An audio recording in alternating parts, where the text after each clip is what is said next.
कहानी की शुरुआत होती है आज से कई 100 साल पहले। उस वक्त लोगों को अगर किसी भी औरत पर शक हो जाता कि ये काला जादू करती है तो उन्हें डायन मान के कैद कर लिया जाता था और फिर उस डायन को सबके सामने फांसी दे दी जाती। एक शख्स जिसके हाथ में एक धार्मिक किताब है, उसमें लिखी बातों के हिसाब से उसने औरतों को उनकी सजा सुनाई। कुछ औरतें जो मामूली जादू टोना करती थी अपनी गलती मानकर माफी मांगने लगी, लेकिन एक डायन जो एक आंख से अंधी थी उस आदमी को श्राप देते हुए बोली, नरक में चलेगा तू। लेकिन उस आदमी पर उस डायन की इस बात का कोई असर नहीं हुआ और उसने तुरंत तीनों को फांसी देने का आदेश दिया। तीनों डायनों को पुल के ऊपर से फांसी देने के बाद पानी में डुबा दिया गया और जैसे ही काम पूरा करके सैनिक वहां से निकलने लगे तो उस पादरी ने कहा कि किताब के हिसाब से डायनों की लाशों को दोबारा ऊपर लाना होगा और फिर उनका अंतिम संस्कार करना जरूरी है ताकि वो कभी वापस ना आ पाए। लेकिन एक सिपाही ये कहकर हंस दिया कि उसे पक्का यकीन है कि तीनों डायनें मर चुकी हैं और उसके बाद कोई वापस नहीं आता। लेकिन उस पादरी को बहुत चिंता हो रही थी। ये काम पूरा करने के लिए वो आधी रात को पुल पे आकर एक एक करके डायनों को ऊपर खींचकर मंत्रों का उच्चारण करने लगा। उसने बिना डरे ये सारा काम किया, जबकि इस दौरान एक डायन का शरीर तो भयानक तरीके से हिल रहा था, लेकिन एक आखिरी डायन को ऊपर खींचने में बहुत ही ज्यादा ताकत लग रही थी। पादरी उसे ऊपर नहीं खींच पाया, उल्टा वो खुद पानी में गिर गया। इससे पहले कि यह शैतानी ताकत उसे मार दे, उसने किसी भी तरह बच के भागने की कोशिश की और पुल के ऊपर पहुंचकर किताब में उन मंत्रों को ढूंढने लगा जिनसे उस शैतानी ताकत से बचा जा सके। लेकिन उसे ज्यादा वक्त नहीं मिला क्योंकि तभी उस डायन की शैतानी आत्मा पानी के ऊपर कूद आई और अपनी शक्तियों का इस्तेमाल करते हुए उस डायन ने किताब को जला डाला। साथ ही उसने पादरी को बिल्कुल वैसी ही मौत दी जैसी उसने उन सबको देने की कोशिश की थी। अब कहानी कुछ साल आगे बढ़ गई जहाँ पर युद्ध की तैयारी चल रही है। हजारों सिपाहियों में से एक योद्धा बेमैन और उसका साथी फेल्सन आपस में मजाक में तू मैं कर रहे थे कि कौन ज्यादा दुश्मनों को मारेगा और कुछ ही मिनटों में युद्ध शुरू हो गया। ये दोनों ही युद्ध कला में माहिर जबरदस्त योद्धा हैं। मिलकर अगले कुछ सालों में इन दोनों ने बहुत से युद्ध लड़े और हमेशा भगवान के विरुद्ध बोलने वालों के खिलाफ जीत हासिल की। उनका भगवान के नाम पर छेड़ा हुआ ये युद्ध ना दिन देखता था ना मौसम, और वो हमेशा अपने दुश्मनों को मौत के घाट उतारने के लिए तैयार रहते। कई साल बाद एक युद्ध में बेमन की सेना स्मिर्ना नाम के एक शहर पर हमला करने आ पहुंची, पर वो दुश्मनों को पहचान नहीं पाए और बेमन ने अपनी तलवार से एक औरत को काट डाला। जल्द ही उन्हें एहसास हुआ कि उनकी सेना ने एक निहत्थे शहर में कत्लेआम मचा दिया है। अगली सुबह चर्च से भेजे गए लीडर से बेमन ने बच्चों और महिलाओं के खिलाफ किए गए इस पाप का जवाब मांगा, जिस पर उस आदमी ने कहा कि वो वही करता है जो ईश्वर का आदेश हो। इस पर बेमन ने सवाल उठाया कि क्या सच में इस सब के पीछे ईश्वर है? बच्चों और औरतों को उनके हाथों से ईश्वर मरवाएंगे? थोड़ी बहस के बाद बेमन चुपचाप अपने दोस्त के साथ वहां से चला गया क्योंकि वो ये जानते थे कि वैसे भी चर्च के भेजे हुए आदमी को वो हाथ नहीं लगा सकता। उसने कह दिया कि अब वो उनके लिए काम नहीं करेगा। एक महीने बाद वो दोनों रहने के ठिकाने की तलाश में एक घर में घुसे, लेकिन यहाँ कोई नहीं था। थोड़ा ढूंढने पर उन्हें एक बिस्तर पर एक पति पत्नी मरे हुए मिले जिनका शरीर पूरी तरह छालों से भरा हुआ था। इससे पहले कि ये बीमारी उन्हें भी जकड़ ले, उन्होंने वहां से निकलकर घर को जला दिया। जल्द ही उन्हें एक शहर दिखाई दिया जिसके ऊपर कई 100 कौवे उड़ रहे थे। बेमन वहाँ थोड़ा बहुत राशन पानी ढूंढने के लिए जाना चाहता था, लेकिन फेल्सन का मन नहीं मान रहा था। उसके हिसाब से यहाँ जाना ठीक नहीं रहेगा, लेकिन जरूरत के कारण वो दोनों वहां पहुंच ही गए। ये पूरा शहर बीमारी से जूझ रहा था। लोग ईश्वर से प्रार्थना कर रहे थे कि उन्हें शैतान के श्राप से छुटकारा मिले। दोनों योद्धाओं को कुछ भी समझ नहीं आ रहा था। हालात को समझाते हुए एक सिपाही जोहान ने उन्हें बताया कि एक शैतानी बीमारी प्लेग है जो हर जगह फैली हुई है और इसका कोई इलाज नहीं। बेमन घोड़ों के लिए चारे का बंदोबस्त कर ही रहा था कि तभी उसकी कुछ मदद करते हुए एक बच्चे से उसकी तलवार गिर गई और दुकान के मालिक ने तलवार पर बना निशान देख लिया। पहचाने जाने के डर से वो और फेल्सन जल्द से जल्द वहां से निकलने लगे, लेकिन जल्द ही कुछ सिपाहियों ने उन्हें चारों तरफ से घेर लिया। शुरुआत में तो वो दोनों योद्धा जबरदस्त तरीके से लड़ रहे थे, पर फिर उन्होंने देखा कि बहुत सारे तीरंदाज निशाना साधे उनके सर पर खड़े हैं। कोई चारा न बचने पर आखिरकार दोनों दोस्तों ने अपने हथियार डाल दिए जिसके बाद उन्हें बंदी बना लिया गया। तभी डबल जैक नाम के एक आदमी ने, जो चर्च के लिए काम करता था, सिपाहियों को रोका और बेमैन की तलवार पर बने निशान को ध्यान से देखा। फिर वो इन लोगों को एक दूसरे कमरे में ले गया जहाँ प्लेग से ग्रस्त चर्च के मेन प्रीस्ट ने इन्हें बताया कि ये नर्क से भेजा हुआ अंधेरे की डायन का श्राप है और यहाँ शहर में उन्होंने ऐसी ही एक डायन को कैद कर रखा है जिसे उस पवित्र मोनेस्ट्री में ले जाना होगा जहाँ सोलोमन की किताब की आखिरी कॉपी मौजूद है। उस किताब के मंत्रों से ही इस डायन और उसके श्राप को खत्म किया जा सकता है। लेकिन बेमैन ने सवाल किया कि इस काम में आपको हमारी क्या जरूरत है, जिस पर प्रीस्ट ने बताया कि चर्च के सारे सैनिक इस प्लेग से ग्रस्त हो चुके हैं, यहाँ बहुत सी जाने गई हैं और उन दोनों की मदद के लिए फादर डबल जैक और जोहान को उनके साथ भेजा जाएगा। लेकिन बेमैन ने कहा कि अब वो चर्च के लिए काम नहीं करता और उनकी मदद करने से साफ इनकार कर दिया। बेमैन जानता था कि उसके इस फैसले के लिए उन दोनों को जेल में डाल दिया जाएगा और वहीं उसे वो औरत भी मिली जिसे डायन कह रहे थे, लेकिन वो डायन तो बिल्कुल नहीं लग रही थी। फेल्सन ने इस बात का मजाक बनाया कि चर्च की मदद के लिए ना करने पर उस हेड प्रीस्ट की शक्ल देखने वाली थी। बाद में बेमैन की आंख उस औरत के रोने की आवाज से खुली और उसने देखा कि उस बेचारी के शरीर पर चाबुक के निशान थे। उस लड़की की वो हालत देखकर उसका दिल पिघल गया और बेमैन चर्च की मांग पूरी करने के लिए तैयार हो गया।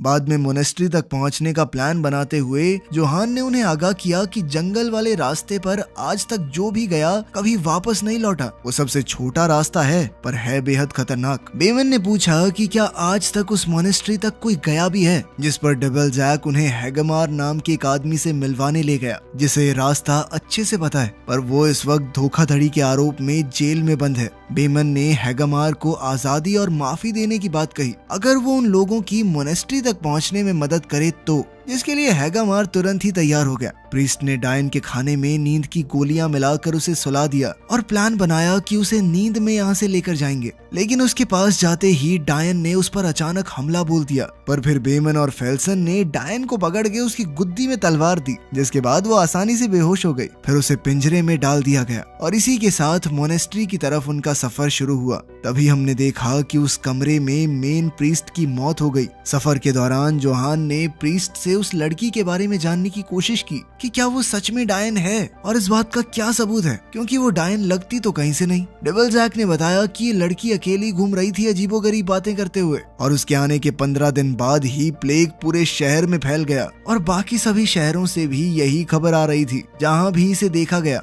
इस पर जोहान ने प्रीस्ट की बात को गलत साबित करते हुए कहा कि मेरे गांव में तो ये लड़की कभी नहीं देखी गई, फिर वहाँ प्लेग कैसे फैल गया। वहीं बेमन और फेल्सन को शक हुआ कि कोई उनका पीछा कर रहा है और इस घुड़सवार का पता लगाने के लिए उन्होंने जाल बिछाया। जल्द ही उनका पीछा करता हुआ वो आदमी जाल में फंस गया। उस जवान लड़के ने अपना नाम के बताया और कहा कि वो भी उन्हीं की तरह एक योद्धा बनना चाहता है। अगर वो मोनेस्ट्री तक जाने वाले बेड़े में शामिल होगा तो लोग उसे बच्चा समझना छोड़ देंगे। इस बात पर फेल्सन हंस दिया और कहा कि बच्चे चला जाए यहाँ से, जिस पर के ने उसे तलवारबाजी के मुकाबले के लिए ललकारा, जिसके बाद फेल्सन उसे सबक सिखाने के लिए तैयार हो गया। वो तलवारबाजी में एक माहिर योद्धा था जिसने कई युद्ध लड़े थे। इसी वजह से उसने के को बुरी तरह हराया ताकि उसका घमंड चूर चूर हो जाए। लड़ाई को बीच में ही रोकते हुए बेमन ने कहा कि इस लड़के को अपने साथ ले चलो, वैसे भी ये काफी बाहर आ चुका है शहर से। सूरज ढलने पर बेमन जब उस लड़की को खाना देने आया तो उस लड़की ने उसे बातों में उलझाकर अपने पास बुलाया। बेमन ने उससे पूछा कि तुम्हें चाबुक से इसी प्रीस्ट ने मारा है क्या, जिस पर लड़की ने हामी भरते हुए कहा कि मैं मरना नहीं चाहती।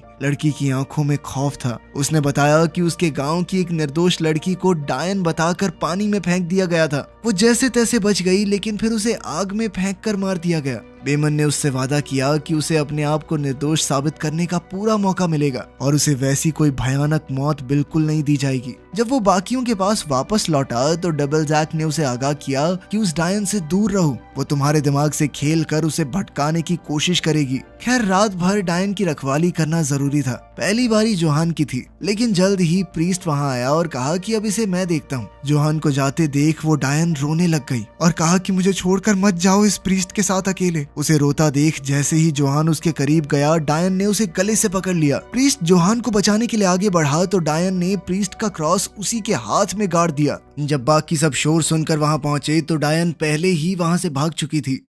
डायन को ढूंढते हुए वो एक गांव में पहुंचे जहां एक भागती हुई औरत उन्हें दिखी, लेकिन जैसे ही वो उस तक पहुंचे तो पता चला कि ये तो कोई और थी। अचानक उन्होंने किसी और को दूसरी दिशा में भागते हुए देखा तो सब ने उसका पीछा किया। वो एक पतले से रास्ते में पहुंचे जहां एक छोटी सी भूल भुलैया थी। वहां पर कई लोगों की लाशें एक साथ पड़ी सड़ रही थी। ये लोग शायद इस बीमारी से ही मरे थे। वहीं दूसरी ओर जोहान को अपनी मरी हुई बेटी की आवाजें सुनाई दे रही थी और वो उस आवाज का पीछा करने लगा। जब वो आवाज तक पहुंचा तो वहाँ कोई और नहीं बल्कि के था। के ने जोहान को जगाने की बहुत कोशिश की, लेकिन जोहान उसे लगातार अपनी बेटी के नाम से पुकार रहा था और डरते हुए के ने उसकी छाती में अपनी तलवार दाग दी। जब सब लोग वहाँ पहुंचे तो के ने उन्हें पूरी बात बताई। उधर फेल्सन को वो डायन लड़की मिल गई जो अभी भी भागने की कोशिश कर रही है। पकड़े जाने पर लड़की ने कहा कि वो बहुत डरी हुई थी इसीलिए भागी। प्लीज मुझे उस मॉनेस्ट्री में मत लेकर जाओ, वो मुझे मार डालेंगे। लड़की को दोबारा से कैद करके सभी आगे बढ़े। अगली सुबह सब ने जोहान की आत्मा की शांति के लिए प्रार्थना की, जिसके बाद डेविल जैक ने बेमन को बताया कि डायन के कारण ही उन्होंने अपने साथी को खोया है और वो सभी सोच समझ कर बातें करें, क्योंकि डायन सब कुछ सुन सकती है और वो सबकी कमजोरियों को उनके खिलाफ इस्तेमाल भी करेगी। बेमन ने प्रीस्ट की बात पर ज्यादा ध्यान नहीं दिया। ये देखकर वो डायन प्रीस्ट की तरफ हल्की सी मुस्कुराई और सफर आगे बढ़ने लगा। अगले दिन वो लोग एक पुराने पुल पर पहुंचे जो काफी खस्ता हालत में था और उसे पार करते हुए वो पूरा भी टूट सकता है। बेमन ने हिम्मत दिखाते हुए उस पुल को पार किया और पहले सभी योद्धाओं को घोड़े के साथ पुल को पार करने को कहा। फिर आखिर में वो डायन वाली गाड़ी को पार करवाएंगे। डायन की गाड़ी को पुल पार करवाते हुए के खाई में गिरने ही वाला था कि तभी डायन ने उसकी कलाई को पकड़कर बड़ी ही आसानी से उसे ऊपर खींच लिया। लेकिन इतनी ताकत किसी आम लड़की में तो नहीं हो सकती। गाड़ी पार होते ही पुल टूटकर नीचे गिर गया। कोई और रास्ता नजर न आने पर अब वो जंगल में ही पहुंच गए। धुंध बहुत ज्यादा थी जिस वजह से उन्हें कुछ भी दिखाई नहीं दे रहा था। तो बेमन ने कहा कि धुंध साफ होने तक वो यहीं रुकेंगे। हैगामार अपने हथियार से डायन को मारने के लिए पूरी तरह तैयार था, क्योंकि उसे डर था कि अगर ये जिंदा रही तो कोई नहीं बच पाएगा। लेकिन बेमन और फेल्सन ने उसे रोक दिया। तभी डायन ने भेड़िए की आवाज में चिल्लाना शुरू कर दिया, जिससे भेड़ियों का एक झुंड उनकी तरफ आने लगा। झुंड जैसे ही पास आता गया, बेमन ने सबको लड़ने के आदेश दिए और उन्होंने मिलकर सभी भेड़ियों को मार गिराया। दूर से भेड़ियों की आवाजें अभी भी आ रही थी, इसीलिए उन्होंने वहां से निकलना ही बेहतर समझा। लेकिन जाते हुए अचानक हैगामार पर एक भेड़िए ने हमला करके उसे घोड़े से नीचे गिरा लिया और फिर वहशी भेड़ियों ने उसे घेर कर बेरहमी से नोच खाया। ये भेड़िए नॉर्मल तो बिल्कुल नहीं लग रहे थे।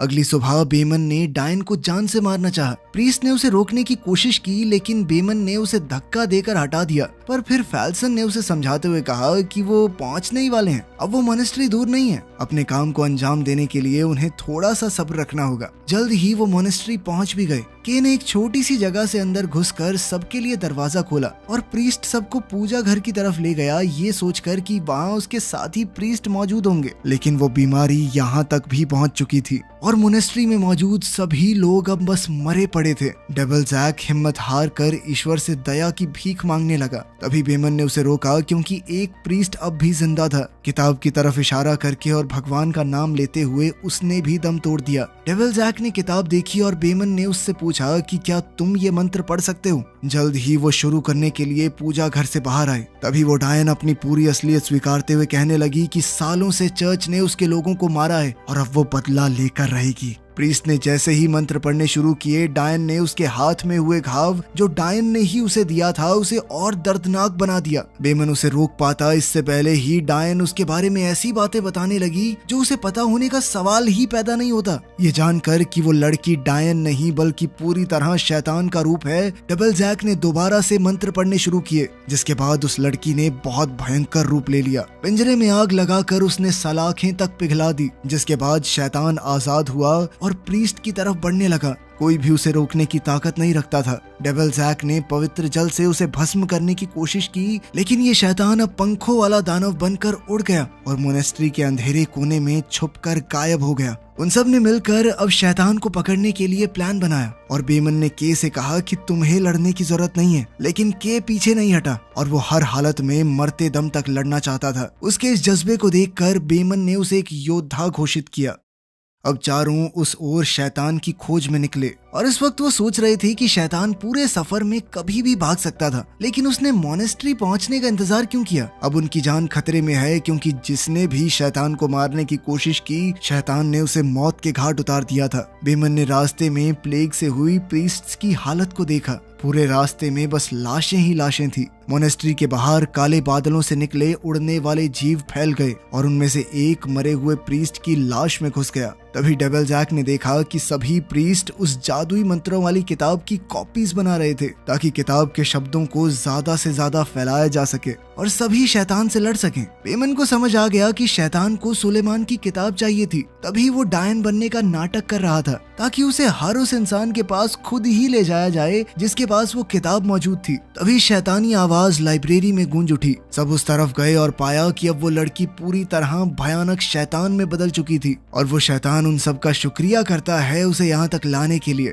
जैसे ही डेविल जैक मंत्र पढ़ने लगा तो शैतान हमला करने लग गया और किताब की सभी कॉपीज को आग लगा दी। अब तक सभी प्रीस्ट्स की लाशें गायब हो चुकी थी और जल्द ही वो अंधेरे से दोबारा जिंदा होकर उन पर हमला करने लगे, क्योंकि अब वो शैतान के वश में थे। वो हर तरफ से आ रहे थे, कुछ छत पर उल्टे चल रहे थे। डेविल जैक की जान जाते जाते बची और बेमन को समझ आया कि प्रीस्ट्स का सर काटने के बाद ही उनके अंदर का शैतान मरेगा। उधर डेविल जैक मंत्र पढ़ने में लीन था और सभी योद्धा प्रीस्ट से लड़कर अपनी जान बचा रहे थे। तभी एक प्रीस्ट ने फेल्सन पर पीछे से हमला किया। फेल्सन ने उसे मार डाला, लेकिन खुद भी घायल हो गया। डेविल जैक को बचाने वाला अभी कोई नहीं था और जैसे ही वो किताब के पास गया, शैतान ने बुरी तरह उसकी गर्दन मरोड़ दी। उसी पल प्रीस्ट की मौत हो गई और जैसे ही शैतान किताब उठाने लगा, बेमन ने पवित्र जल उसके ऊपर फेंक दिया, जिसके बाद शैतान ने गुस्से में बेमन की गर्दन पकड़कर कहा कि वो इस किताब का हर एक कतरा मिटा देगा। फेल्सन ने शैतान पर पीछे से हमला किया, लेकिन शैतान ने उसे अपने पंखों में समेटकर राख कर दिया। जैसे ही वो दोबारा बेमन की तरफ बढ़ा, के ने मंत्रों का उच्चारण शुरू कर दिया और वो क्रिया को दोबारा से पूरी करने में लग गया, जिससे शैतान को बहुत गुस्सा आ रहा था। लेकिन बेमन शैतान को घसीटते हुए दीवार तक ले गया और 2 खंजरों से उसके पंखों को दीवार में गाड़ दिया ताकि वो हिल ना पाए और के अपनी प्रार्थना पूरी कर सके। शैतान का शरीर धीरे धीरे तड़प कर लपटों में जलने लगा और उस लड़की का शरीर शैतान से आजाद हुआ जिस पर डायन होने का आरोप था। शैतान के जाने के बाद अब के बेमन के पास पहुंचा तो देखा कि उसके घाव बहुत गहरे थे और वो बच नहीं पाएगा। बेमन ने के से कहा कि किसी भी हाल में इस लड़की को बचाए रखना, इसकी कोई गलती नहीं थी। आखिर में के और उस लड़की ने सभी योद्धाओं का शुक्रिया अदा करते हुए उन्हें अलविदा कहा और वो अपने अपने घोड़े पर सवार होकर घर की ओर निकल पड़े। वीडियो पसंद आई तो लाइक कर देना, चैनल को सब्सक्राइब कर लेना। मिलते हैं अगली वीडियो में।